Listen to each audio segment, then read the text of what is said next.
your choice of words, which makes your speech effective, interesting, and impressive. So, what kind of words do you use while speaking in English? In today's video, I am going to share with you 10 C1, C2 level words, and if you already know these words and if you are already using these words in your speech, then congratulations, your English is fabulous. If you don't know these words, then not to worry about, because from today onwards you are going to use these words. Why? Because these words are damn expressive.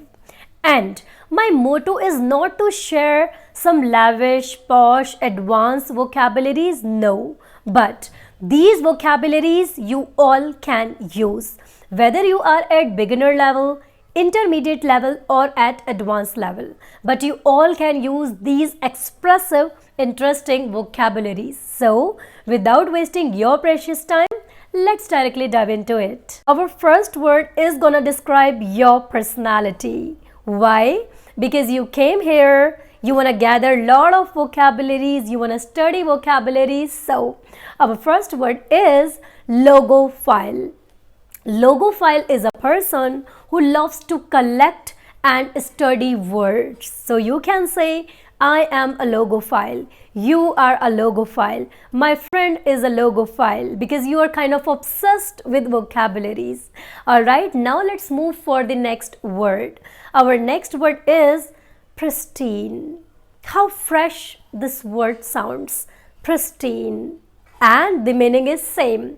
Pristine means fresh and clean. So when you clean your room and you go to some park, when you feel it's so clean and so fresh, so you can say, her room was so pristine. That garden was so pristine. Pristine. How beautiful this word is. Our next word is gonna describe me. Yes, because I love books, I collect books. This word can describe you too. So, our next word is Biblphile. Biblphile. Who is Biblphile? A person who loves to read and collect books. So, you can say, Sarah is a bibliophile. You are a bibliophile. I am a bibliophile. Her father is a bibliophile. Okay, next word. Let me give you an example first. Let's suppose you entered in the room and everyone is having arguments. They are fighting. They have made a proper chaos. And you just entered in that room and you made everyone understand. And you have dealt with that situation in a well manner. So I will call you are a diplomatic person. You are very diplomatic because the situation is literally very problematic. It was complex, but you have dealt in a well manner. So you are diplomatic. I am diplomatic. My father is diplomatic. Okay, another one. And this one is my favorite. Quite interesting one.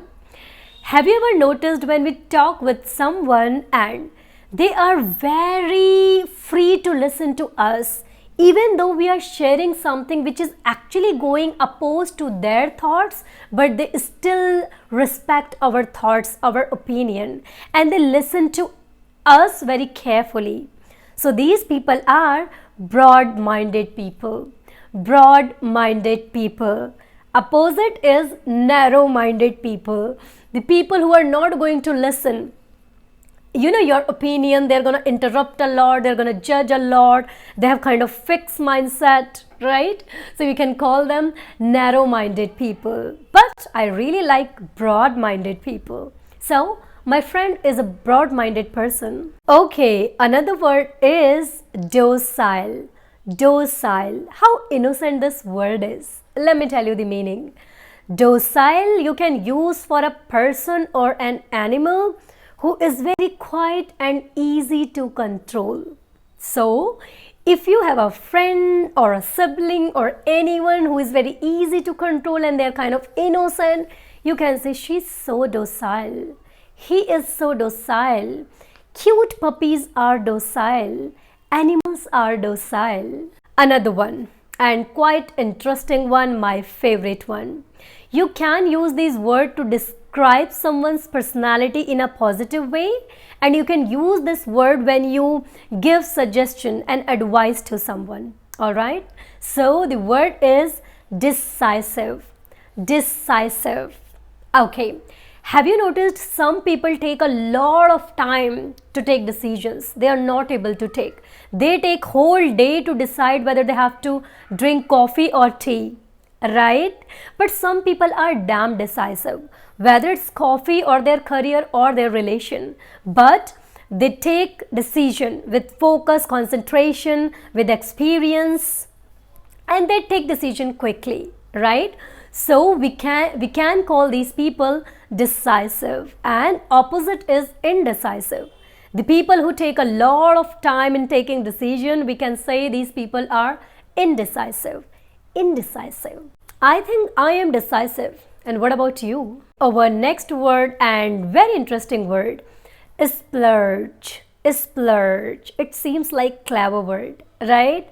So splurge. You can say splurge to a person who spend a lot of money on buying stuff, on buying things, especially expensive stuff. All right. So you can make a sentence, I feel like splurging on books, or I feel like splurging on new dresses. Now, another very interesting word, euphoria. Euphoria. How beautiful this word sounds. All right. What does it mean? Euphoria is an extremely strong feeling of happiness. Okay, so I'm gonna make a sentence on it. Okay, some funny sentences let me make. I was in a state of euphoria when he proposed me. All right, another one is, I was in a state of euphoria when I got my promotion letter, but I don't want to do job. So this sentence is not for me. Another interesting word, it sounds very spiritual. Intuitive. Intuitive.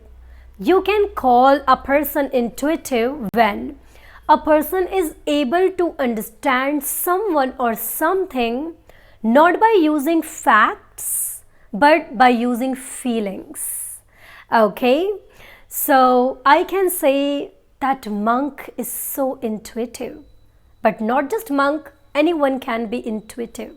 All right, so you can say for your mother, my mother is so intuitive.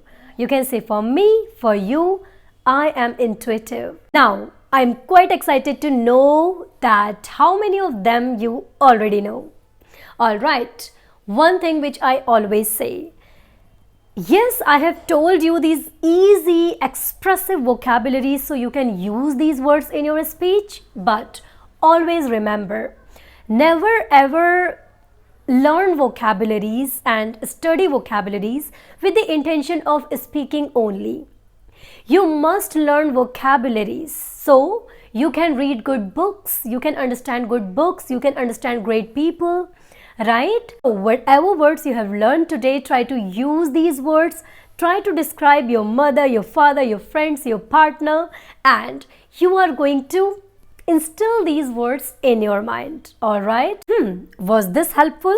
If yes, then definitely you are going to like this video as well. Here I have mentioned the difference between two similar words, very similar words, and a lot of people are confused here. So don't forget to watch this video. And if you think this video has added any value in your vocabulary part, so give thumbs up, share your lovely comments, and don't forget to subscribe this channel. Bye.